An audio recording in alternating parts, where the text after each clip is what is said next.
Hoy hablaremos del sensor inductivo, pero primero necesitamos saber qué es un sensor. Son dispositivos que tienen la capacidad de detectar y medir cambios en su entorno y convertir esta información en señales que pueden ser interpretadas, visualizadas o utilizadas para controlar otros dispositivos. Los sensores desempeñan un papel crucial en diversas áreas, desde la industria y la medicina hasta la domótica y la electrónica. Un sensor inductivo es un dispositivo de detección que utiliza el principio de la inducción electromagnética para identificar la presencia o ausencia de objetos metálicos en su campo de detección. Este tipo de sensor opera generando un campo magnético mediante una bobina de alambre conductora cuando se le suministra corriente alterna. ¿Cómo funcionan? Los sensores de proximidad inductivo operan según el principio del oscilador neutralizado de corriente. Estos sensores están diseñados para generar un campo electromagnético. Sí, generan un campo electromagnético. Cuando un objeto metálico entra en ese campo, se induce corrientes de superficie y de ahí viene el nombre del sensor inductivo, porque induce corrientes de superficie en el objeto metálico. Estas corrientes de superficie también les pueden llegar a conocer como corrientes parásitas o corrientes de Foucault, y llamadas así debido al descubridor León Foucault. Una vez que se inducen estas corrientes en el objeto metálico que se le acerca, se le resta energía al campo electromagnético, pierde fuerza, dañando lugar también a una pérdida de energía en el circuito del oscilador y por lo tanto a una reducción de la amplitud del oscilador para que éstas y por lo tanto a una reducción de la amplitud de oscilación. Pero te estarás preguntando cómo se genera el campo electromagnético o qué es el oscilador. Bueno, vemos la siguiente imagen. Acá podemos ver al sensor dividido en 7 partes. Estas 7 partes son fundamentales y son una forma de descubrir este sensor inductivo. Veamos para qué sirve cada una de ellas. De izquierda a derecha podemos observar primero que contamos con la cara activa del sensor. Bueno, esta cara activa también se le llama zona de detección y en este bloque emerge, o por así decirlo, sale el campo magnético creado por la bobina. Luego, en segundo lugar tenemos la bobina, se encarga de generar un campo magnético.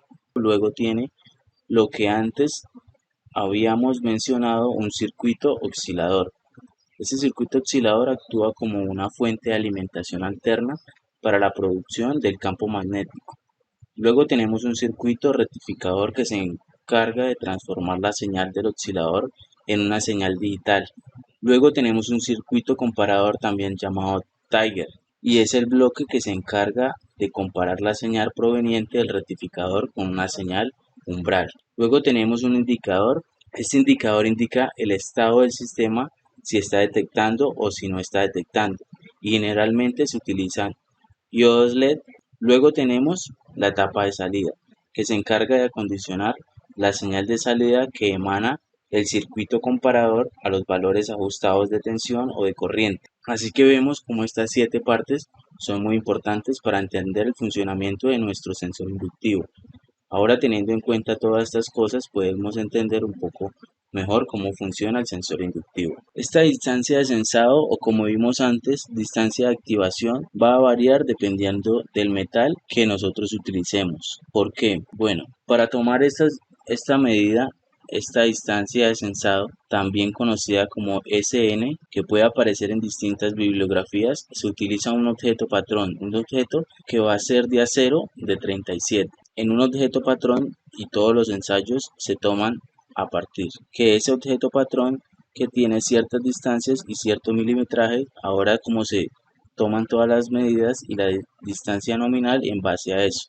Y como dijimos, otros metales, quizás también no ferrosos, van a tener distintas distancias de sensado. Si llega algo llamado, y que es muy importante tenerlo en cuenta. En esta imagen también tenemos algo muy importante, que es la histeresis. ¿Qué es la histeresis? Es el rango donde el sensor va a estar activo. Es un nivel de tolerancia que él tiene para detectar la pieza metálica. Factor de corrección, entonces, si nosotros queremos saber, por ejemplo, un objeto de aluminio a partir de qué distancia lo va a sensar nuestro sensor, tenemos que hacer lo siguiente: multiplicar el factor de corrección para el aluminio por la distancia nominal de nuestro sensor, que va a ser la distancia que va a detectar el acero S737. Acá vemos un ejemplo. Queremos saber a partir de cuánto va a empezar a detectar el aluminio la distancia de activación. Entonces la multiplicamos, por ejemplo, acá 0,45 por la distancia nominal y nos va a dar el valor, va a ser una determinada distancia. En esta foto que vemos acá podemos ver la distancia de sensado en variación con el tamaño del objeto a detectar. Vemos que, por ejemplo, los objetos que son ferromagnéticos los detecta mucho mejor, y a medida que va el objeto creciendo, mejor todavía.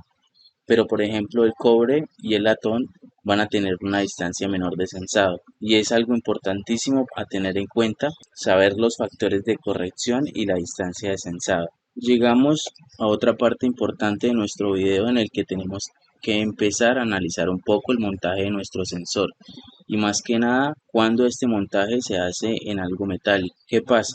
Nosotros tenemos un detector de objetos metálicos y lo vamos a instalar en un lugar que está hecho de metal. ¿Cómo podemos hacer para no tener falsos disparos?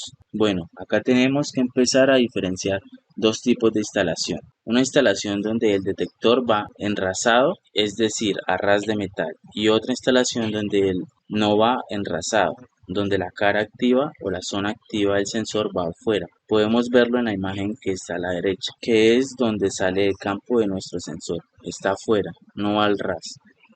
Por eso, uno es enrasado y otro no es enrasado. Cuando queremos usarlo enrasado, tenemos que utilizar un sensor inductivo blindado, que lo que va a hacer este blindado es justamente blindar o ajustar el campo magnético que sea más direccional, más para adelante. Entonces esto no va a afectar a los bordes del sensor y no va a detectar el metal de donde está instalado. Vemos a la derecha un sensor no blindado. Vemos que el campo es un poco más abierto y detecta también a las caras del costado de nuestro sensor. Por eso, volviendo a la imagen anterior, en uno donde va a ser al ras, se utiliza un sensor inductivo blindado porque sale para adelante más direccionado, para adelante del campo. Y cuando no es enrasado, es decir, cuando no tiene que estar al ras, se puede utilizar un sensor que no esté blindado, que el campo sea más abierto, pero bueno, hay que tener cuidado. En esta foto vemos las diferencias de cómo el que está blindado, la cara activa está justamente totalmente blindado, direccionando más para adelante nuestro campo, y el no blindado vemos que tiene la zona activa descubierta. Simbología. Por lo último, vamos a llegar a un lugar muy importante, que es la simbología del sensor inductivo. Vemos que el símbolo va a depender de si es normalmente abierto o normalmente cerrado. Pero el símbolo característico de nuestro sensor inductivo es un rombo. Cada dos líneas verticales, dependiendo si es a 3 o 2 hilos, va a variar su simbología. Después de todo lo dicho ya anteriormente, vamos a evidenciar cómo trabaja el sensor inductivo. Según el esquema eléctrico que hicimos, utilizamos un interruptor termomagnético bipolar, una fuente que transforma nuestra corriente de alterna a continua, y utilizamos un piloto y obviamente nuestro sensor inductivo, que es nuestro dispositivo principal aquí. A explicar, nuestra filosofía nos dice que tenemos el piloto y que cuando sense el piloto se va a apagar. Entonces vamos a comprobarlo. Evidentemente llega la corriente a la fuente, aquí alumbra nuestro piloto, y cuando nuestro sensor detecta un metal, va a apagar el piloto como tal. Ahí se puede evidenciar que el sensor inductivo tiene una señal luminosa que indica cuando está sensando. Y para finalizar este video, espero que la información te sea útil. No olvides suscribirte al canal y darle like al video.